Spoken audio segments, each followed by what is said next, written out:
1 billion pounds in arms factories that are complicit right now in the rivers of blood, the rubble, the hospitals knocked down, all of the schools destroyed, all of the mosques and churches destroyed. Barclays is investing £1 billion in the arms companies that are profiting from that horror that is going on right now in Gaza. For those that are passing, for those that are shopping here today, if you don't want to be complicit in what is happening in Gaza, you should withdraw all your money and close your account with Barclays immediately.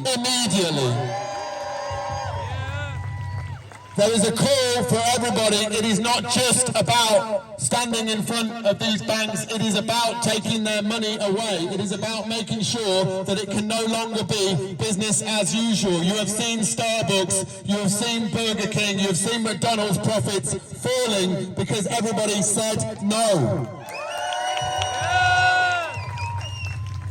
You're seeing Manchester Metropolitan University withdrawing its account from Barclays. You're seeing a lot of other complicit companies like Fisher German, who were the landlords of Elbit. They cut ties. None of this happened, as the Palestinian speaker said, without people taking action. If they are in the rubble, if they are being bombed, if they are having their lives destroyed, entire families, even extended families of 70 have been wiped out. That's 4 generations wiped out with these bombs that Israel is dropping. And here are these investments. They're not just investing in all of the usual arms companies like BAE Systems, which has a sad record of sending F-35s to Israel, which is the key killer and the key bomber of Gaza right now, but also Elbit Systems, which is Israel's largest private weapons manufacturer. That is where Barclays' money is making profit for people in suits who are living with 4 different houses in London, rubbing their hands while the bombs fall. We have to stop that. We have the people on our side. The majority of people support Palestine, even here with all the propaganda on the media. People are seeing through it. Do not believe the newspapers. Do not believe the TV.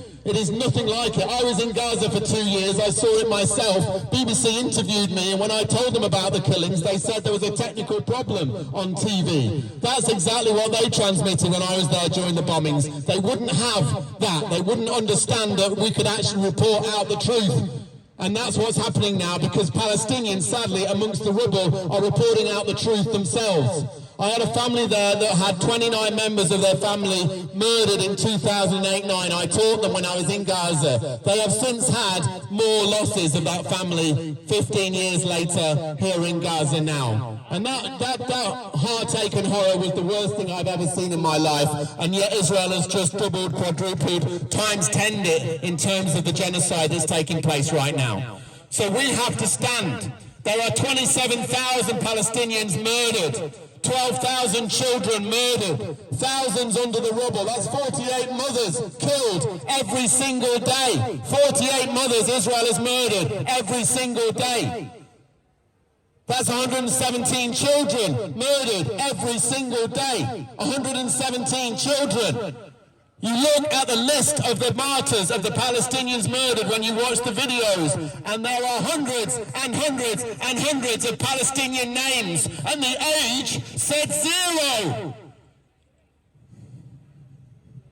They were babies. Israel has just murdered hundreds and hundreds of babies. This is real. We are in the real world right now. This is not a dream, everybody. We have to wake up, because the Palestinians are still standing. And they're standing in the rubble. And they're standing with loved ones screaming because they're in the hospitals and they don't know what's happened to them. So we have to stand up. We have to get in the way and stop these companies from making money off the deaths and the heartache and the horror. And it's about those that are left behind as it is about those that have been murdered and taken off the planet. All those lives that had so much ahead of them. And I taught Palestinians in Gaza in the universities there. And they had a lot of joy, a lot of beauty in their lives, a lot of real hope and aspirations despite the limits of Gaza. They were some of the brightest students I met, especially the young women. And so many now are being wiped out, or their children are, because they've since had kids and families since I taught them. They had hopes and dreams, and they are being totally and utterly dehumanized by our entire media establishment and our political establishment. And we have to raise their humanity, because their humanity is teaching everybody around the world right now, believe me. If you stand with Palestine, you're on the right side of every single social justice movement in the world.